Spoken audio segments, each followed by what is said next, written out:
Time for another manga once again, this time telling the story of Ravenpaw. Even with how short a period the Anxious Tom had in the original series, he became a fan-favorite character, and it will be very interesting to see how his story continued in the barn with Barley, long after he had left the worries of Tiger Claw behind.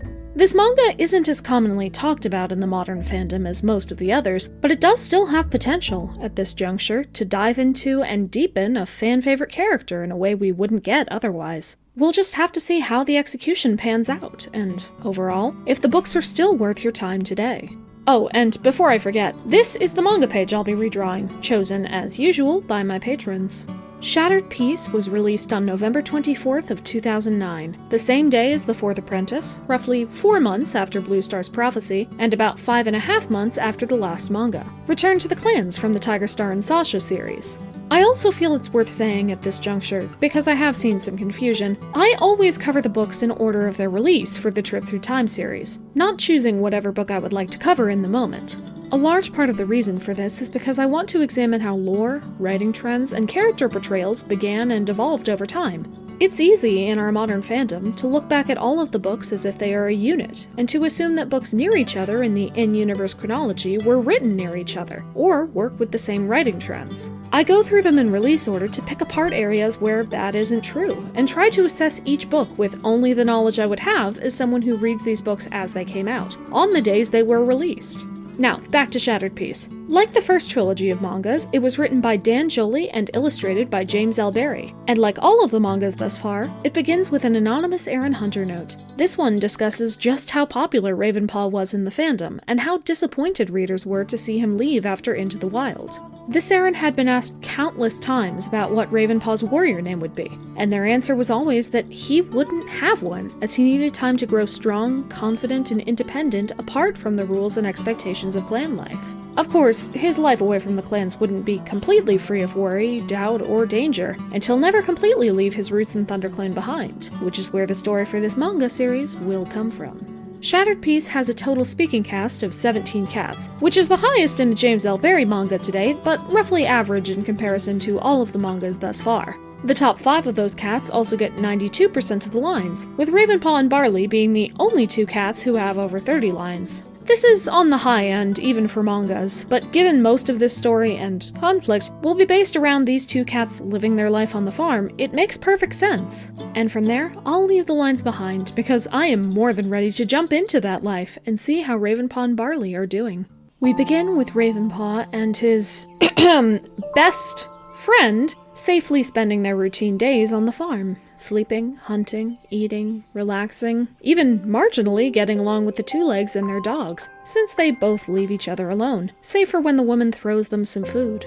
Ravenpaw reviews what his life in ThunderClan was like, much more draining, demanding, and dangerous than what he has now. He could have gone back once Tiger Star was defeated, but he likes his life here, and, of course, he wants to stay for Barley's sake too. They spend their days walking together, sharing banter and stories, and teaching each other skills they have learned. One leaf bear, though, when the farm is blanketed in snow and the gutter water is cold enough to freeze Ravenpaw's tongue to it, a group of cats visits and asks for shelter. There's Willie, his pregnant mate, Minty, and 3 other cats, Snapper, Pounce, and Tess, who travel with them. Ravenpaw and Barley accept them in and give them food and shelter without a second thought, something they have apparently become famous in the area for doing. And Minty quickly has her kits, Snowflake, Icicle, Cloudy, and Sniff. Ravenpaw is taken with all of them, especially the new kits, and quickly takes to playing with them, bringing them back toys and prey to keep them healthy and entertained, and hunting for the other visitors at their requests. Barley, however, seems worried, and when the 2 go out alone, he shares this worry with Ravenpaw. He can't articulate why, but something seems off about them. Ravenpaw brushes him off, though, insisting that they are friendly visitors and going straight back to helping them again. Ravenpaw especially likes Willie, who always seems curious about the ways the farm works, including Ravenpaw's warning that they not ever go into or hunt in the chicken coop, considering how much it would anger the 2 legs. Barley becomes more distant, and we see him witness Snapper teaching the kits a fighting move to instantly kill another cat. He immediately tells Ravenpaw about it, but his friend can't believe him, assuming he must have misunderstood what he had seen. He's not willing to give up on the kits, no matter what. However, Barley then sees Snapper talking about how they need their own territory, but Willie puts him in his place, promising it will come in time. A week later, the visitors announce they're moving on now that the kits are strong enough to travel, and Ravenpaw has a heartfelt goodbye with the kits. Barley politely wishes them well, but is happy to have them gone and their barn empty again save for him and Ravenpaw. Ravenpaw doesn't like how he's speaking about the visitors, how he ever spoke about the visitors, which prompts Barley to say that he's way too trusting, and clearly his behavior with them and the kits means he still wants to be in a clan, and maybe he doesn't belong on the farm. Ravenpaw is upset, of course, but can't deny he misses the kits. That night, a fire overtakes the barn, and Barley wakes up and gets him out just in time, saving his life. Ravenpaw also immediately jumps in to save the dogs, who were otherwise tied up and unable to free themselves. Barley followed and helped him, even while thinking he was crazy. They do end up having to run from the dogs afterwards, but they aren't hurt, and the dogs remain alive. However, it's definitely not perfect. Their barn burnt too far to use as a home. All of the mice have fled, the dogs aren't grateful to them, and they end up hungry. Worse yet, when they get back from an attempted hunt, the old visitors are back, invading the chicken coop and hunting them as they were explicitly warned against. Ravenpaw is horrified to see how Barley was right all along, and the visitors even attack them to keep them at bay while they hunt their baby chicks for prey. The Two Legs come in at the wrong moment and, believing Ravenpaw and Barley to be the attackers, scream at them and drive them away, even from their own barn. They have lost everything. To rub salt in the wounds, the visitors greet them on the way out, aware that they are in trouble and arrogantly letting them know that they will be taking over the barn now that Ravenpaw and Barley aren't welcome. This is when they reveal that they were ex-Blood Clan cats, and that, after Scourge's death, the Two-Leg place has been in chaos. They wanted their own land away from it, and so they took it. This is also why Barley felt uncomfortable about them from the beginning, faintly recognizing them from his own childhood in Blood Clan. To their credit, Ravenpaw and Barley try to fight for their land rather than giving up, but they're both out of practice, out of strength, and outnumbered.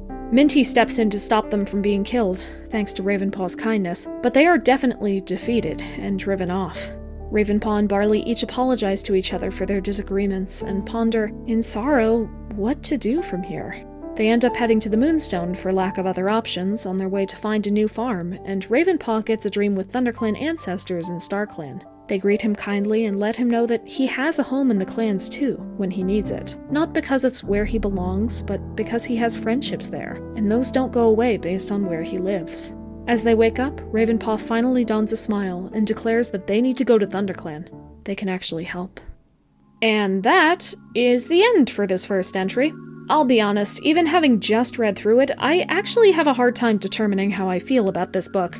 Ravenpaw and Barley were both pretty undefined characters before this point. We know Ravenpaw used to be anxious and distant from a lot of ThunderClan due to his relationship with Tigerclaw, and we know Barley used to live in fear of Scourge and left behind a lot of family who fell with or against him to live alone. But now, in the present day, all we really know about either of them was that they were pretty kind to clan cats passing by and lived a peaceful life. Because of that, I wouldn't be able to say that either of them are out of character or base my judgments in these books on past portrayals of them at this point in their lives. That said, parts of their conflict in this book feel off regardless. The first time we meet the visitors, both Barley and Ravenpaw easily welcome them to stay and give them food and shelter, as we have seen them do for clan cats before. However, immediately after that, and without any definitive warnings, Barley begins acting suspicious of them. We know he recognizes them subconsciously as being from Blood Clan, but if that's the case, why was he so friendly when they first met? Why does his suspicion subsequently start before he has seen them do anything other than be courteous guests and have kittens? Certainly the behavior he witnessed from them later about teaching their kittens to kill and planning to take their own territory could be suspicious, but Barley began treating them as intruders long before he had seen any of that. And more than any of this, why would he be so insistent that Ravenpaw must want to return to the clans just because he is interested in kittens and company? He apologizes later, and Ravenpaw's instant denial of his suspicions certainly could have struck a nerve, but I have a hard time believing Barley wouldn't understand Ravenpaw's desire to live with him now that he decided to leave the clans again after Tigerstar and Blood Clan's defeat. He could certainly be more touchy because the Blood Clan cats are reminding him of his more tense past, but within the text, he doesn't even consciously recognize these cats as being from Blood Clan. All in all, there are definitely ways to explain Barley's behavior, but the text alone doesn't give me enough of a reason for it to feel entirely natural. Meanwhile, on Ravenpaw's side, I am perfectly fine believing that he got attached to the idea of teaching, taking care of, and playing with kittens. This isn't a side he ever displayed when he was an apprentice in ThunderClan, but since he has grown up and lost a lot of the constant terror he had to deal with when he was young, it makes sense for him to take on some new interests, or to find young cats to be a very sweet novelty. I especially love how clear the transition from apprentice Ravenpaw is in the first few pages, as Ravenpaw describes his peaceful and pleasant life with Barley, the two of them sharing a lot of camaraderie as they go through their quiet daily routines. It's apparent early on just how much Ravenpaw prefers the life he has now, and him appreciating extra company doesn't really change that fact. What doesn't make sense is how unwilling he is to trust Barley. The first times Barley is uncomfortable around the visitors with no specific basis, it makes sense that Ravenpaw would try to reassure him that there's nothing to worry about. But when Barley, his most trusted, best friend, comes and tells him specific things he has seen them do, like teach their kittens to kill or plot a takeover of a territory, it is odd that Ravenpaw still brushes him off and doesn't believe him. Because the only thing we know about these two is how close they are, I have a hard time grasping a conflict based around these two not believing each other, misunderstanding each other's intentions, or trusting gut instincts in strangers over their best friend. This is a conflict that definitely could work, but I think more could be done in the text to convince me of it. At the moment, conversations between Ravenpaw and Barley regarding the strangers often cause me to lose immersion in the story. That said, I have talked for quite long enough about the parts of the story I don't think worked. This book is definitely not all bad, and I can still say that, overall, I enjoyed reading it. I think Minty and the kittens developing genuine affection towards Ravenpaw because of how kind he was to them was a lovely element, and it made the moment where Minty stepped in to stop her own group from killing them powerful. Barley was correct to be suspicious, but Ravenpaw's continued generosity towards the visitors had an impact anyway. As ever, I also love the drama between cats and the two legs they live around in these mangas. Barley and Ravenpaw's relationship with the two legs and their dogs is a treasured one of understanding and respect, even if they don't purposefully interact much. And because of that, when they lost that trust and the male two-leg chased them away furiously, it really hurt. I like how Willy probing Ravenpaw for information can be taken either as curiosity or ill will, and it makes that side of Ravenpaw's beliefs convincing. And of course, I absolutely love the serene and extremely close connection that Ravenpaw and Barley are shown to have developed in the opening, and how it returns when the barn is on fire. Whatever lackluster conflict is driving them apart, they clearly love each other and will stick by each other no matter what when they're put in danger. Honestly, the whole book is, like many of the mangas, filled with beautiful little moments of joy, sorrow, anger, and grief that pulls you along with the characters and makes the book a very pleasant read.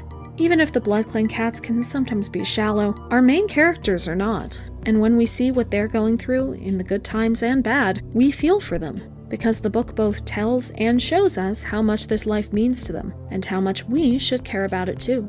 Regardless of anything else, this is only the first book in a series of 3, and from here on out, it seems that Ravenpaw and Barley will be on the same paw.